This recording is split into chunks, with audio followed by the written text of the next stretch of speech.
Maharashtra 7 TV में आप सभी का स्वागत है। आइए बढ़ते हैं आज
एकनाथ शिंदे से नहीं बन रही बात। क्या पालघर सीट पर बहुजन विकास अघाड़ी के राजेश पाटिल को सपोर्ट करेगी बीजेपी? पालघर लोकसभा सीट पर महायुति के उम्मीदवार के नाम की घोषणा को लेकर अब भी सस्पेंस है। वहीं सूत्रों का कहना है कि बीजेपी सीट पर महायुति का उम्मीदवार उतारना तो चाहती है, लेकिन चुनाव चिन्ह उसे कमल ही चाहिए। यही मांग बीजेपी के कार्यकर्ताओं की भी है। हालांकि मुख्यमंत्री एकनाथ शिंदे बीजेपी के चुनाव चिन्ह पर अपनी पार्टी का उम्मीदवार नहीं उतारना चाहते। अगर राजेंद्र गावित धनुष बाण पर चुनाव लड़ते हैं तो उनका जीतना आसान नहीं होगा, क्योंकि गावित का कार्यकर्ता ही नहीं मतदाता भी विरोध कर रहे हैं।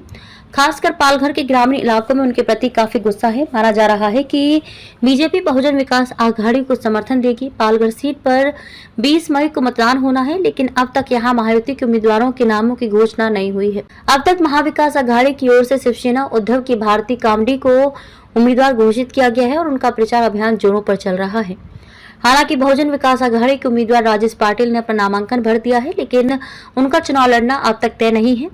पार्टी अध्यक्ष हितेंद्र ठाकुर ने कहा कि उनके और भी उम्मीदवार नामांकन भर सकते हैं। सीट पर शिंदे गुट से विवाद, बीजेपी भी उनके पक्ष में नहीं है। बीजेपी कार्यकर्ताओं का कहना है कि सीट किसी के भी खाते में जाए, लेकिन चुनाव चिन्ह कमल होना चाहिए। शिंदे बीजेपी के चिन्ह से किनारा कर रहे हैं। गावित का दावा है कि इस बार भी उम्मीदवारी उन्हें ही मिलेगी, इसलिए बीजेपी सुरक्षित रास्ता अपनाते हुए बहुजन विकास अघाड़ी के उम्मीदवार को समर्थन दे सकती है। बविया के लोकसभा क्षेत्र में 3 विधायक हैं। हालांकि बीजेपी और बविया की तरफ से अब तक कोई आधिकारिक बयान नहीं आया है। प्रकाश अम्बेडकर का एमवीए पर निशाना। इधर वंचित बहुजन अघाड़ी वीबीए के अध्यक्ष प्रकाश अम्बेडकर ने शिवसेना यूबीटी के प्रमुख उद्धव ठाकरे से पूछा है कि क्या वे चुनाव के बाद भी महाविकास अघाड़ी और इंडिया अलायंस के साथ रहेंगे। उन्होंने कहा कि उन्हें इस बात से संदेह है कि परिणामों के बाद भी उद्धव की निष्ठा राज्य में एमवीए और राष्ट्रीय स्तर पर इंडिया अलायंस के प्रति बनी रहेगी। अम्बेडकर ने ठाकरे को चुनौती दी कि वे लिखित में आश्वासन दें कि जून के पहले सप्ताह में चुनाव परिणामों के बाद भी वे कांग्रेस एमवीए को समर्थन देना जारी रखेंगे। उन्होंने शिवसेना यूबीटी से भी औपचारिक प्रतिबद्धता की मांग की है कि वे आगामी महाराष्ट्र विधानसभा चुनाव तक एमवीए का अंग बनी रहेंगी। एमवीए में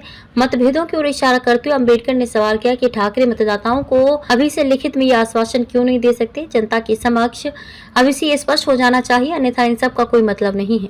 इससे पहले वीबीए प्रमुख ने संकेत दिए थे कि चुनाव परिणामों के बाद शिवसेना यूबीटी और एनसीपी शरद पवार बीजेपी के साथ जा सकते हैं, जिसके सबसे बड़ी पार्टी के रूप में उभरने की संभावना है। वीबीए किसी गठबंधन के साथ नहीं है। वह राज्य की 48 में से 45 सीटों पर चुनाव लड़ रही है। उसने एमवीए में शामिल होने की कोशिश की थी, लेकिन बात नहीं बनी। पिछले सप्ताह उसने एक भी मुस्लिम उम्मीदवार को टिकट न देने के लिए एमवीए विशेषकर कांग्रेस की आलोचना की थी।